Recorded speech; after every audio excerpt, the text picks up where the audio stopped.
Hello, welcome back. It is week 195 on Out on That Line podcast. I'm Jeff with my co-host Alex. As always, Alex, how are we doing this week? Oh, just trying to come up with words that rhyme with vagina. How about Lima? Like lima bean? What about that pop star Carpenter, Sabrina? That's a made-up word, Alex. Why don't you try to use another word? Inside baseball as you can get, if you do not know Bloodhound Gang, I'm feeling loose as a motherfucking goose, baby. How about you? Yeah, I'm feeling great.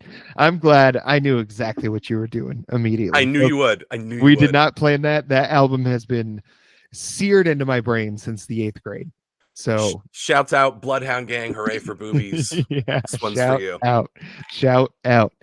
Could have been probably greatest band of all time if they took themselves seriously. I truly believe that. Jimmy Pop was a lyricist of our generation. Well, and it's actually interesting. I didn't mean to do this, but it's very interesting to bring up Bloodhound Gang in the context of Sabrina Carpenter. Obviously, not to steal your bit and introduce the album, but we're doing Man's Best Friend this week. Mm-hmm. And, you know, this is an album that, as we'll talk about, dabbles a lot in innuendo and puns and kind of revels in being kind of naughty and filthy. And I mean, that's Bloodhound Gang to a T. So, wow, we are batting 1,000 to start this one. You know what? Listening to the Sabrina Carpenter album, and as familiar as I am with not only the album Hooray for Boobies from Bloodhound Gang, but also One Fierce Beer Coaster, I'm pretty familiar with the Bloodhound Gang catalog. I guess we'll just put it that way. I was about to say, yeah, they're generally more overt and vulgar, but Sabrina Carpenter went there in a lot of ways on this album, and we'll definitely get into that. She certainly did, and we definitely will. She would probably love that if we said we're going to get into Sabrina Carpenter. Yeah. She'd be like, "You just gave me, Vinny, start recording." Yeah. But to start, I have a little game of the Devil's Chessboard to play with you, sir. Okay, I got to be honest with you. I've been worried about this since you brought it up about 10 minutes ago. So I'm just going to put that out there right now. Time to play the game. When Alex has an idea, there's always some little diabolical angle that I'm sure I'm going to stumble right into. So let's do it. It's going to be so much fun. You're going to love it. What I have here are an assortment of song lyrics. Okay. Some of them are written by Taylor Swift. Okay. Some of them are written by ChatGPT. Oh, God. Can you tell the difference? The answer might surprise you. Okay. I can already tell it's probably going to go well and prove my point that I always make about it, but I don't think I'm going to score well on this. Well, let's find out. Yeah. Jeff, are you ready to play the game? I'm ready. Let's hear it. Time to play the game. All right. Starting out with a short one. Did the twin flame bruise paint you blue? Just between us, did the love affair maim you too? That sounds like Taylor Swift to me. That is correct. Okay. I'll give you 1 point. Okay. What else can we do here? All right. How about, I swear that it was something because I don't remember who I was before you painted all my nights a color I have searched for since. Would you like to hear it again? I feel like that's another Taylor Swift lyric. Well, it was gobbledygook, so you're correct. Yeah. I see where you got that from. It's just such a surface level, disposable version of lyricism. Uh-huh. Let's see. You said forever like a spell, then broke it mid-refrain.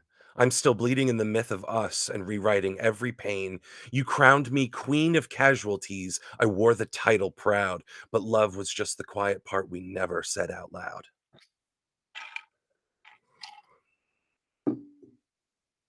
Is that ChatGPT? That is ChatGPT. I could tell because I was like, I kind of like that. It took you pretty good. A little bit of a second. Okay. Let's see here. If peace was promised, why'd we choose the war? If growing up was grace, then what was I fighting for? I scrubbed your name from every prayer I knew, but I still see you in the sky's faint blue. Is that another AI? That is another AI. Oh, yeah. Again, I think it's clearly because those are decent lyrics. That's what I noticed. If clarity's in death, then why won't this die? Years of tearing down our banners, you and I, living for the thrill of hitting you where it hurts. Give me back my girlhood. It was mine first. Is that Taylor Swift? As Taylor Swift. Yeah. No It, one likes a mad woman. You made her like that, and you'll poke that bear till her claws come out, and you find something to wrap your noose around. that sounds like Taylor Swift. That is Taylor Swift. Yeah, like it's just such a it's such a difference with like how simple and See, stupid it is. we're reaching such an interesting what did they call this in science where your hypothesis was one thing and your results are something completely unexpected, so it Mhm. invalidates your initial hypothesis, but in turn you found something more fascinating. Yeah, Is there a term for that in the scientific process? if I did better in science classes, I could probably tell you. I'm just a podcaster, Alex. I'm just some guy. I built a mirror maze from all the things I never said. Now I chase my own reflection through the wreckage in my head. You said I loved too loudly like a sin you couldn't stand, but silence never saved me. It just held my trembling hand, my whispering eye. Is that AI? That's ChatGPT's Yeah. finest. All right, we're getting to the end game here. You liked me best when I was grieving, taught me rage was unbecoming, but every ghost you made of me comes back dressed for the reckoning. Is that Swift? It's the first click in The the first armor. hiccup. Chat, that was Uh, ChatGPT. uh, I was so ahead of the curve, but the curve became a sphere. Fell behind on my classmates, and I ended up here, pouring out my heart to a stranger, but I didn't pour the whiskey. is that Taylor Swift? It sure is. Can I just read that one again? Yeah, The God laugh gave damn, it away that because it's was just so so fucking bad. Yeah. I was so ahead of the curve, but the curve became a sphere. Fell behind on my classmates, and I ended up here, pouring out my heart to a stranger, but I didn't pour the whiskey. It's just I mean, you talk about dog's dinner. yeah, that's you put enough monkeys in a room with typewriters, right? You'll come out with a Taylor Swift album. Which is literally what I tried to do here, and Yeah. unfortunately, I made something better. You painted promises in pastels on my spine, said we'd grow old and undefined, but when the colors started fading through, I realized I was just a hue to you. Is that AI? That is ChatGPT. Yeah. And now we got this one. And you call me up again just to break me like a promise. So casually cruel in the name of being honest. That's Taylor Swift. I'm a crumpled piece Yeah. of paper lying here. Wow, you only missed one. Good for you. Yeah. So, what did this experiment teach us? That she should just have a robot write her lyrics for her because they were better. That ChatGPT has greater artistic integrity than Taylor Swift. Yeah. ChatGPT is less creatively bankrupt than Taylor Swift. Yeah. We learned something here today, folks. We scientifically proved that she fucking sucks. Yeah. Were you thinking I just wasn't going to be able to tell the difference at all? I honestly was like, maybe Jeff won't.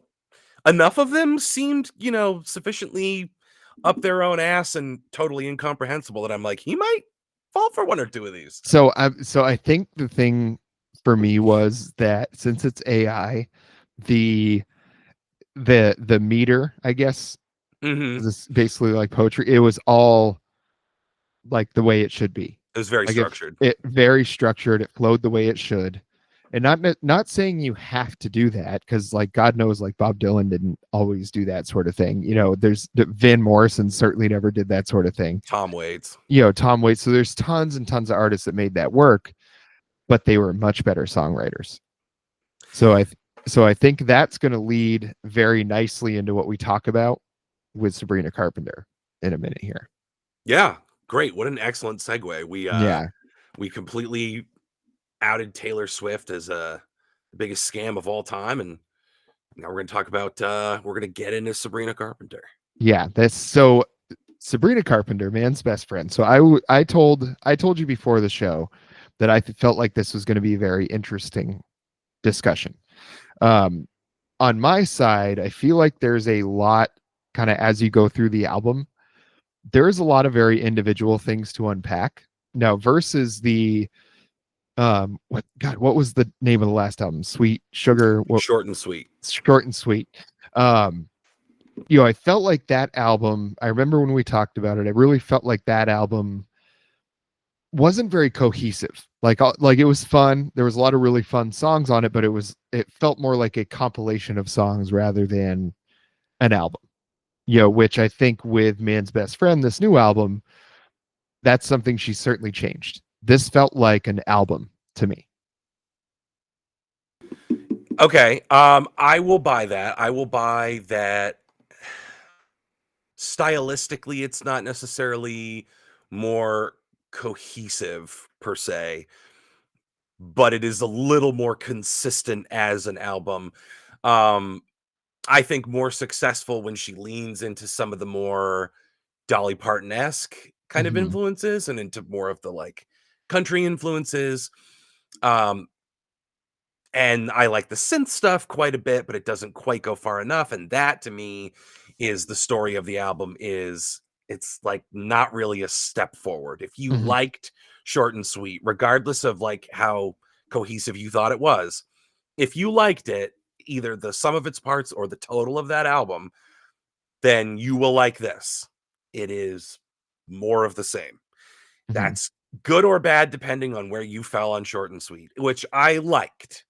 I liked. I'm not here to say that it reinvented the wheel, and seeing it again in Everything But Name,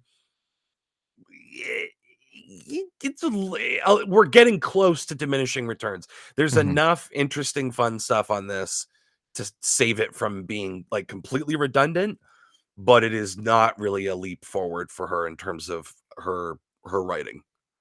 I fully agree with that. I think when I think of this as an album, it just felt like these songs kind of all belong together. But one thing that was absolutely glaring to me listening to this album that I remember kind of feeling this way previously, but I felt like it got better or worse again, depending, I suppose, on your perspective. But she wore a lot of other people's hats on this album. I heard the first song, Man Child, I mean, was absolutely a Chapel Roan song. The way that's structured, and there was a couple moments throughout the album where I was like, damn, this is like without Chapel Roan having done The Rise and Fall of the Midwest Princess, I don't know if these sounds are on this album. There was a lot of the Dolly Parton stuff, which I feel like, just like you, I think that's the most successful. If she wants to pick a lane, I think maybe that kind of lane, or like the Casey Musgraves kind of lane where you really kind of do a more just pop influenced country than it is, kind of just like you're just dabbling in country now and again. The last song, Goodbye, was an ABBA song, and it's just when I constantly throughout the album, when it's kind of that obvious, because obviously bands and artists are influenced by other artists before them.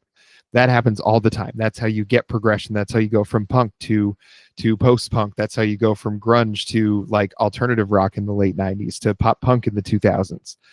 So like there's progressions that happen, and they're a good thing for the most part. I feel like when I listen to a song and I'm like, can't help but think about how much this sounds like another artist, that's not a great thing. It depends, like, how much of it was the intent and how successful was that. Like, you look at I don't know why this of all things comes to mind, but, Eminem, abracadabra, Yeah. he straight up rips off Steve Miller Band Yeah. and, like, just changes one line. A lot of songs these days just do that where they'll just take another song and just, like, march headlong into it. They don't even have any pretenses, and Yeah. whether or not you found a fun way to transform that, like, I would say Doechii, like, "With my anxiety," Hmm. taking Gotia and doing that. Yeah, not my most favorite thing she's ever done, but good. The Eminem thing, very bad, and then you get Hmm. something on this, which is, like, specifically, When Did You Get Hot? is like a 90s nostalgia. Jack Antonoff's smudgy little fingerprints are all over it, Mhm. and it is shockingly similar to, um, uh, what the hell is it? "You Live, You Learn" by Alanis Morissette. Yeah. Shockingly similar, to a point that I don't think really adds anything. I'm like, "Okay, well, why is this one like a 90s one? Why is Man Child like Dolly Parton Disco? Um, why is like Tears works out as being like a disco groove?" So it's like you Mhm. see where certain things came from. Other things were not so successful. There's energy issues in some of these. Like My Man on Willpower, she's like flatlining. She's Mhm. so like not in character, not colorful, not having fun, as opposed to doing something like Tears or When Did You Get Hot or House Tour or Man Child, which are like very like up and fun and joyful. So it really is kind of a mixed bag, and there's a sag in the middle and energy dips throughout. It's very strange. And some of Jack Antonoff's best and worst impulses are all over this one. Not to Mhm. cut John Ryan out, but we're Antonoff truthers Yeah. on this album, you know what I mean? And I really I've started to kind of not mind Jack Antonoff as much in some Truly. other projects that he's done. But I really it feels empty when it shouldn't, because I do think lyrically she is very good. Like lyrically, as far as how the words fit together, like how clever she is, the punchline she uses, like it's very good. It certainly has a place in the pop music like zeitgeist. I think what needs to is there needs to be a better direction on production. There needs to be some other identity found here. You know what I mean? And it sounds like that's a really heavy criticism, but I feel like people shouldn't really take it like that. I think this you see enough sparks, and this is what her seventh album or something like that, because she released a bunch before Short and Sweet too. Yeah. Uh, I think there needs to be a lane that she finds, because I think when I can't help but hear Chapel Roan and I can't help but hear, Dolly Parton, I can't help but hear on certain songs, and it's like it's too much. It's not that she's sampling it either. Like those other songs you were talking about, they weren't trying to hide what that was from. That was directly a sample of it. Like Dua Lipa did it with Elton John with her Cold Heart remix, which is awesome. Um, you know, it's been done in certainly to varying success throughout the years, but I felt like it was more of a kind of like an aping of the sounds rather than it was any sort of like tribute or sample of them. Yeah, it definitely was. It was mimicking aesthetics, not specific songs. So I think Yeah. any similarity was totally incidental. I, I think you talk about like finding your lane. I think the problem is she has found it, and it is aesthetic, and it's the persona. I'm not saying like Mhm. Sabrina Carpenter's a character, but she has made the very strong choice to do the, horny baby doll gimmick, the slutty gimmick. And then that opens the whole thing. It's like, Mhm. are you slut shaming her to call it the slutty gimmick? Or is it feminist to be the slutty gimmick? It's like, well, we're not really here to litigate that. We're just dealing in Yeah. the facts, which is I get wet at the thought of you being a responsible guy. Tears roll down my thighs. My panties become a waterfall. Yeah. She at, at one point in My Man on Willpower, she says, "My slutty pajamas." And the first time I heard it, I spit out my drink because I thought she said my sweaty vagina. Very intentionally kind of she bent the words a little bit. Um, and it's funny, and moments like that catch you off guard, and it's funny, but it's funny in a Bloodhound Gang kind of way. Mhm. Because Bloodhound Gang, they were very clever with the turn of phrase. I mean, we could quote any number of songs where it's just gag a minute, gag a minute, gag a minute. But it's like you said, it's very funny and it's very clever, which weirdly hamstrung them a little bit. Yeah. Like, you're not supposed to be funny if you want radio play. It's a weird thing, but it's kind of a Zappa thing too, like the very tongue-in-cheek, witty joke a minute kind of thing. She's going for something similar, but it's not clever enough to transcend all the innuendo, all the puns, all the like low hanging fruit imagery, which when you're not expecting it is very funny, but it's funny more than it is innovative or particularly Mhm. clever or serving the song. Like the level of her songwriting is not really elevating this music at this point. It's more of the same with the slutty knob cranked up to 11. And again, great fun, but there's only so far you can go with that. Mhm. So again, this instinct to head in kind of the like Dolly Parton direction, she could make a very, very fun, like slutty dolly type situation Mhm. and have a lot of fun with that kind of music. And just, you can just see her with like a Marby red, and she's just like, well, hell, boys, if I had as many sticking out of me as I had stuck in me, I'd look like a damn porcupine. Like the crowd would go nuts. They would throw babies. I think like if you're going to steer into the gimmick, steer into it in an interesting way, make a bold choice, elevate your songwriting, find a way to be more clever, but say the same shit. You know what I mean? Mhm. Yeah, and I think, hopefully it's something that she does, because I think there's worse people to have the level of success that she's had. So I think when you look at the songwriting of somebody, to talk about somebody again from earlier in the episode, the songwriting of someone like Taylor Swift, who just, I feel like, really just brings nothing to the table when it comes to that. I feel like there is a audience and there's people that love Sabrina Carpenter's songwriting, that it speaks to them. And I think for me, I don't mind that. It may not speak to me really. There's a lot of things on the album that really just, I'm like, yeah, it was funny, but it's funny in like, that's just some locker room talk kind of way. It's not speaking to me spiritually. You know what I mean? So it's probably, to me, I don't want to say it's like disposable music, but it's just not something I'm going to really come back to and listen to a lot. Um, for me, I think this is easily a stream it. I don't think this is skip it. I think there's plenty of fun to be had on this. But that's the thing, is it's just fun.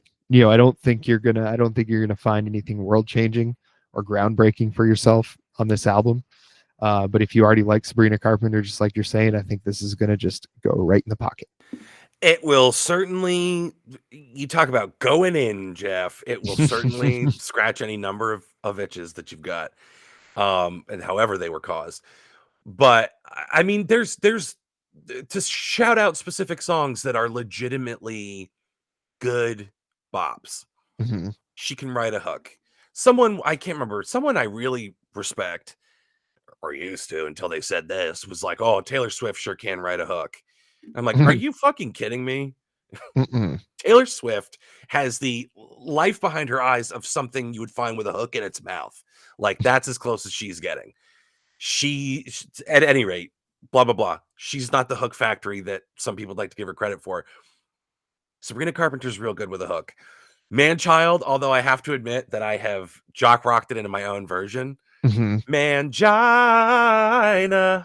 And I will literally just burst into that out of nowhere. Be walking through a room and just start singing Mangina. Endless entertainment. So thank you for that. Sounds great, by the way.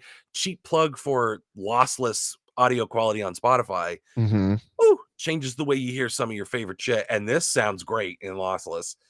Um, Tears is very funny. Got a great disco groove. It's not subtle, but it's explicit. It's amusing.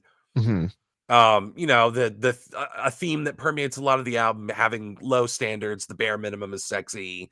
You have to mother a guy when sometimes you just like to see doll control and get dragged around by the hair, like on the album cover. Um, My Man on Willpower, I would say was the worst production. They really, Antonov and Ryan hung her out to dry. That loud clap is a bad Mhm. Antonov hallmark. Eh-eh.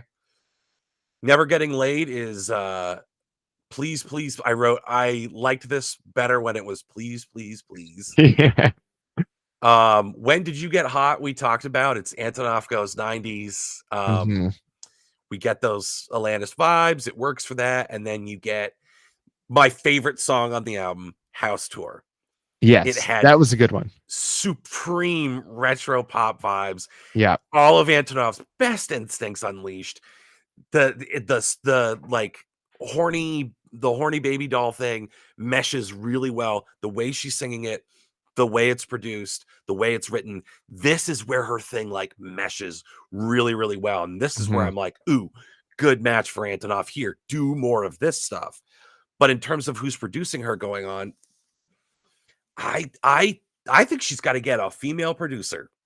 I think she's got to get a woman in the mix who's going to be like, and this is not about like a woman will come in and stop making her be a horny baby.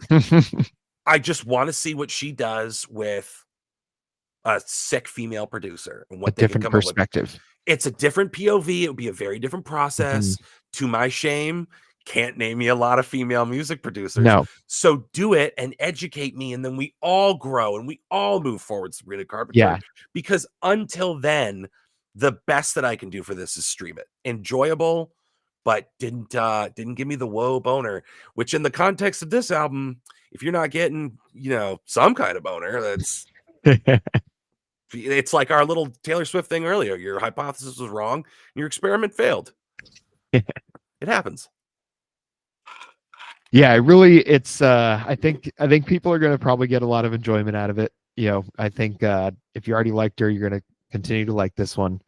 But I don't see this as being a strong contender for those end of the year awards. Yeah, probably not. But you know Yeah. what? Stranger things have happened. Stranger things have happened. Well, folks, if you want to find out what we thought about Sabrina Carpenter's last album or any other album that we've talked about in the nearly 200 episodes of this weekly podcast that we've done, Alex, where can they find that? Well, I'm sure they could find all of our short, sweet, sticky treasures at youtube.com/C/out on that line. Folks, I got to tell you, we have a real breadth and depth of content on there. You can't even begin to imagine the kind of pearls of delights that we are just oozing and dripping from every orifice at youtube.com/C/out on that line. So many different treasures, so many things to tempt you. You see, America was founded by Puritans who came here with all of their hangups. And in Europe, they don't have those. You can just do wild shit on your lunch break. You wouldn't believe what you can get out of the vending machines. Mhm. No one's going to call you weird. No one's going to kink shame you or slut shame you.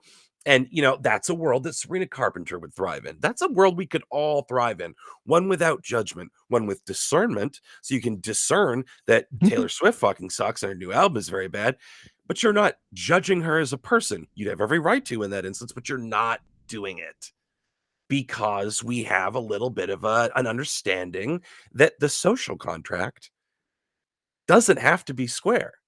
It can be sexy. Mhm. We don't have to be beholden to our Puritan origins and instincts. We can let our freak flag fly together. We can knot them together like a big quilt and lay it out on the lawn at the National Mall in DC and tell Trump to shove it up his big ass at youtube.com/C/out on that line. Remember to subscribe. Remember to click the bell to get notifications. Give the thing a thumbs up to like the video. And for the love of God, people, leave us some comments. It's like the A1 thing you got to do at youtube.com/C/out on that line. God bless you in whatever country you are. And God bless Out on That Line podcast. Yes, sir. Till next time. Yes, sir.